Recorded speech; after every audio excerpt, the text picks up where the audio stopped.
Bonjour et bienvenue dans les Voix de la science. Le podcast qui te présente chaque mois le portrait d'une ou d'un scientifique au travers d'interviews rafraîchissantes. Parce que la science est plurielle et l'éducation fondamentale, on plonge ensemble dans un océan de parcours, métiers et profils scientifiques parfois atypiques, en tout cas variés. Je suis Béatrice Urba et ceci est la deuxième partie de l'interview avec Sania Kari, doctorante en immunologie. Bonjour Sania. La dernière fois, on a discuté du fait que tu es dans l'association Je Science donc je suis et je voulais savoir pourquoi est-ce que tu as intégré cette association. Est-ce que c'était important pour toi de faire partie d'une association et pourquoi celle-là? J'ai rejoint en fait l'association Je Science donc je suis d'abord via IGEM, donc je faisais partie de l'équipe IGEM Sorbonne U 2018. Donc pour un projet, j'ai rejoint une collaboration avec Je Science donc je suis pour permettre un projet de vulgarisation scientifique.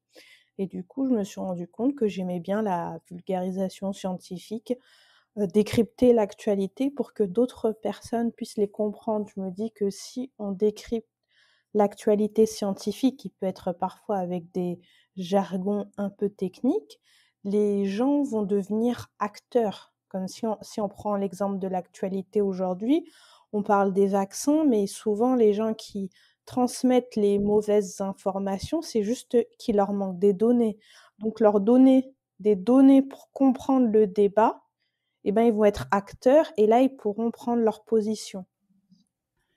Avoir un rôle dans la transmission des connaissances, est-ce que c'est quelque chose qui est important pour toi dans ton parcours? Oui, enfin, je suis dans un statut, on va dire un statut privilégié parce que je suis arrivée à l'université, j'ai eu un bagage scientifique et pour moi, ça me paraît important de le transmettre.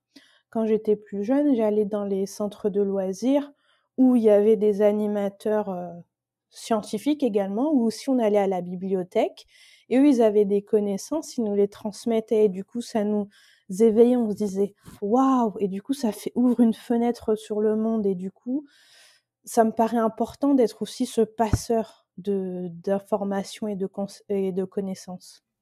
Toujours par rapport à l'éducation, est-ce que cette passion pour les sciences, c'est quelque chose qui t'a été transmis par ta famille ou justement au centre de loisirs, ou est-ce que c'est quelque chose qui t'est venu à toi au fur et à mesure de ton parcours scolaire?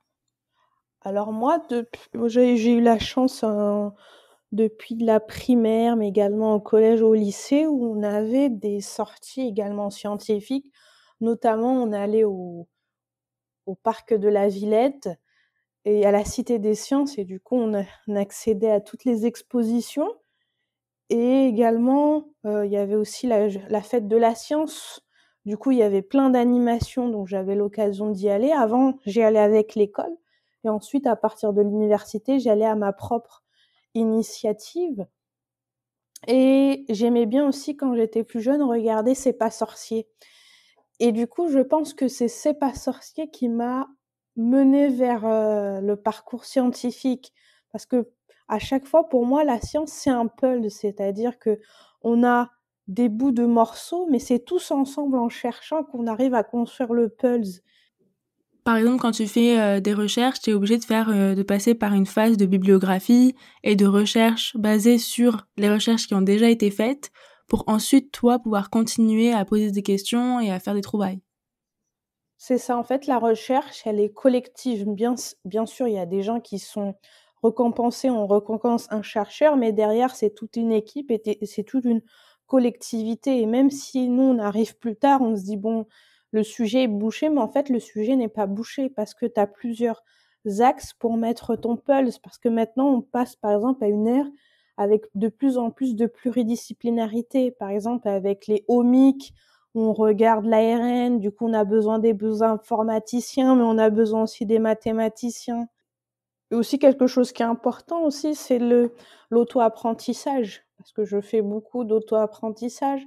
Par exemple, pour le projet iGEM, où on avait besoin de faire la conception d'un site web, mais dans notre équipe, malheureusement, on n'avait personne, aucun informaticien ou web designer pour concevoir le site web. Du coup, j'ai appris en fait en suivant une formation de A à Z à faire le codage de sites web. Et cette formation, tu l'as fait sur quelle plateforme? C'était des Open Classroom par exemple, ou est-ce que c'était des vidéos YouTube? C'est ça, c'est des Open Classroom ou tu as aussi les MOOC sur FunMOOC. Et du coup, on peut apprendre beaucoup de choses pour faire un complément aussi de notre formation et notre éducation. Par exemple, récemment, il y avait un MOOC sur la vaccination qui montrait de A à Z le parcours. Et sachant que j'avais un master 2 en immunologie, mais spécialisé en vaccinologie, du coup, ça m'a fait un complément aussi d'information que j'avais pas via les cours, parce que parfois les cours, ça dure 2 heures, c'est un format, les profs n'ont pas le temps de tout rentrer en détail, et c'est en allant nous-mêmes chercher l'information par lire des articles, faire des MOOC, qu'on se fait aussi sa propre éducation en allant vers la spécialisation. C'est pour ça aussi que je me suis orientée vers l'université que plutôt faire un BTS, parce que moi, le BTS, c'était dans un cadre de lycée, c'était trop cadré pour moi. J'avais besoin de cette liberté pour faire un peu mon auto-apprentissage. T'as fait aussi des formations de vulgarisation? Alors, des formations de vulgarisation, j'en ai pas fait du tout. J'ai appris en fait sur le tas en rentrant dans Je Sciences donc je suis, où on faisait des ateliers et on était face au public, et du coup, j'apprenais en fait des interactions. Je me disais, bon, pour telle personne, il faut utiliser plutôt tel langage de communication, ou telle personne, on sait qu'ils ont tel background, du coup, il faut leur expliquer telle chose. Et là, avec l'école doctorale, il y a des formations en fait de vulgarisation scientifique. Notamment, il y en avait une, c'était la conception d'un stand scientifique. On nous apprenait à faire de A à Z un stand. Et quand on fait un stand, il faut prendre en compte, c'est qui sa cible, bien entendu, parce que dire grand public, c'est vaste, parce qu'il faut vraiment cibler pour que l'information soit pertinente et compréhensible par le public. Ok. Et est-ce que tu te vois plus tard te rediriger vers une formation de vulgarisation uniquement, ou pour toi c'est quelque chose que tu voudrais continuer à faire à côté de ton parcours plus de recherche scientifique? Moi, ce serait en parallèle de mon parcours. Par exemple, avec cette crise sanitaire, on a vu de plus en plus de chercheurs sollicités dans les médias.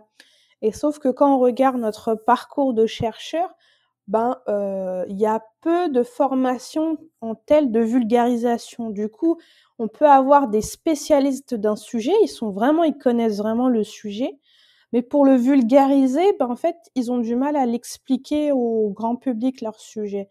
Et du coup, moi, j'utilise la vulgarisation scientifique en parallèle de mon métier de chercheur pour vulgariser et transmettre, parce que c'est aussi une mission des chercheurs, la transmission des connaissances. Oui, j'avais lu quelque part un texte qui expliquait que lorsque l'on fait de la recherche, on peut avoir écrit le meilleur papier du monde, si notre papier il est pas lu, et que d'autres recherches sont pas continuées sur les recherches qu'on a faites nous-mêmes. Dans ce cas, ça a un peu servi à rien. Est-ce que tu es d'accord avec ça ou pas?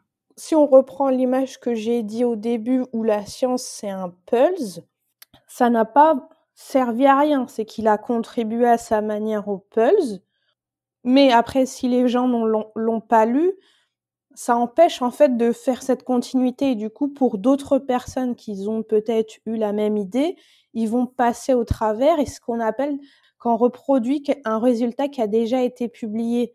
Et souvent, les chercheurs, ils se disent, ça, ce sont des résultats qui sont connus, ou je l'ai vu dans tel papier, donc pas besoin de refaire cette expérience, je vais là. Et du coup, si on passe à côté de ce papier, peut-être qui peut être fondamental, on refait peut-être une expérience qui a déjà été faite. Mais après, s'il n'a pas été lu, souvent, soit maintenant, c'est de plus en plus étudié en fait par les doctorants, c'est aussi utiliser différents supports pour transmettre son article. Il y a aussi les congrès où on en parle. il y a plusieurs façons en fait de communiquer son article. Il faut pas juste le publier, il faut le communiquer. C'est-à-dire, comment est-ce qu'on peut communiquer son article autrement qu'en le publiant? Alors déjà, tu peux parler avec le vulgariser, tu peux très bien le vulgariser. Tu peux, tu as des congrès, des séminaires où tu présentes ton papier. Par exemple, on t'a invité parce que tu as écrit un tel papier. Du coup, tu le présentes à d'autres laboratoires, à d'autres collègues. Ou voilà, du coup, c'est une manière. Aussi, le publier. Maintenant, il y a aussi des sortes de réseaux sociaux pour les chercheurs, comme ResearchGate, où tu peux mettre voilà cet article et voilà, tu le diffuses. Est-ce que tu as des conseils à donner pour des futurs scientifiques sur le sujet que tu veux? Un conseil que je peux donner aux futurs scientifiques, c'est de ne pas rester cantonné sur ses cours. C'est-à-dire, c'est de être curieux, ne pas hésiter à lire des articles qui sont en lien, par exemple, avec le cours, ou de suivre, par exemple, sur les réseaux sociaux, les grands journaux comme Nature, Cell, en fonction, bien sûr, du domaine scientifique. Comme ça, on peut avoir déjà, on peut se dire, ah voilà, ou soit lire des journaux de vulgarisation scientifique. Par exemple, moi, je lisais pour la science, et une fois, il y avait un article qui était très, très, très bien décrit sur CRISPR-Cas9, alors qu'on avait un cours où j'avais pas bien compris. Et en lisant, en fait, cet article dans ce magazine, le cours, après, je l'avais bien compris. Et en fait, mes cours, je les avais bien en tête parce que je les reliais avec l'actualité que je lisais dans les magazines comme pour la science. Donc en conclusion, c'est d'être curieux et de s'intéresser à la science et lire. Comme ça, voilà. Ok. Et sinon, je voudrais juste reparler de quelque chose que j'ai remarqué. Du coup, dans ton parcours, il y a plusieurs fois où tu voulais faire quelque chose et finalement, ça n'a pas fonctionné comme tu l'avais prévu au départ. Et j'ai l'impression que t'as toujours... Finalement, tu t'es pas dit, bon bah voilà, ça marche pas, et t'as pas abandonné vraiment. T'as trouvé d'autres moyens de faire autre chose, en fait, mais qui répondait quand même à tes intérêts. Oui, parce qu'en fait, moi, un conseil aussi que je peux donner, c'est par exemple pour le plan B de la passerelle, je le savais depuis entre la médecine et la L2, je le savais depuis la terminale parce que en première terminale, je suis partie dans des salons, j'ai discuté avec soit des enseignants, soit des étudiants, donc et chacun a un profil différent et donc cette discussion, ça se dit ah d'accord et ça nous fait construire un plan A, B, C, D. Et du coup, quand j'avais pas eu la médecine, du coup, je me suis déjà renseignée quand j'étais en terminale sur des licences. Et j'avais ressorti un dossier. Ah oui, licence sciences de la vie. Et je savais où postuler parce que je savais qu'il y avait Sorbonne Université. Il y avait aussi Paris 13. Euh, du coup, j'avais toute une liste. Et du coup, j'ai fait mes candidatures. Et là, pour le doctorat, c'est la même chose aussi parce que quand j'étais en L2, mais également aussi en M1, dans mon parcours, on avait eu de l'OIP, orientation et insertion professionnelle.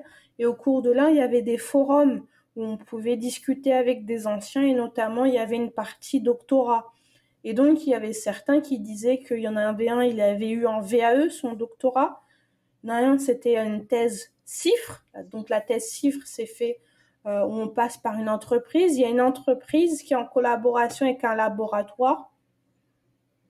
Donc c'est plutôt dans le domaine privé. Et il y a une personne qui disait qu'il n'avait pas passé par l'école doctorale, qu'il y avait un financement.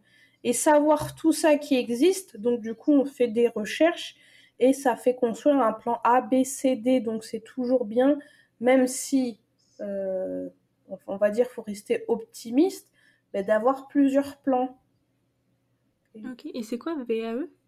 VAE, c'est validation des acquis professionnels. En général, c'est dans les entreprises quand, admettons, tu as un poste X et t'as travaillé, et en fait, tu te rends compte que les tâches que tu as effectuées, c'est un autre poste. Du coup, tu vas faire une validation de ce que tu as appris parce que au lieu d'avoir, par exemple, passé un diplôme, tu l'as validé avec ton expérience vu que tu l'as fait. Et avec le doctorat, par exemple, un ingénieur qui a fait, par exemple, des tâches de doctorat, donc ça, c'est un peu plus complexe de ce qu'il m'avait dit, mais tu peux le faire valider, ton doctorat, avoir un doctorat par la VAE. Ok, d'accord. C'est ça. Merci beaucoup, Sania. Merci à vous. Est-ce qu'il y a des endroits où on peut te retrouver, des contacts, si on a des questions à te poser? Alors, si on a des questions à me poser, j'ai un profil LinkedIn, donc c'est Sania Cario, on peut me contacter. Ou sinon, via l'association Je Science, donc je suis. D'accord, très bien. Merci beaucoup. Merci. Merci à Sonia Carré d'avoir répondu à nos questions et à vous d'avoir écouté cet épisode. J'espère que vous l'avez apprécié. N'hésitez pas à nous envoyer vos commentaires et éventuelles questions sur Twitter, Instagram ou par mail. Nos coordonnées sont dans la description de cet épisode.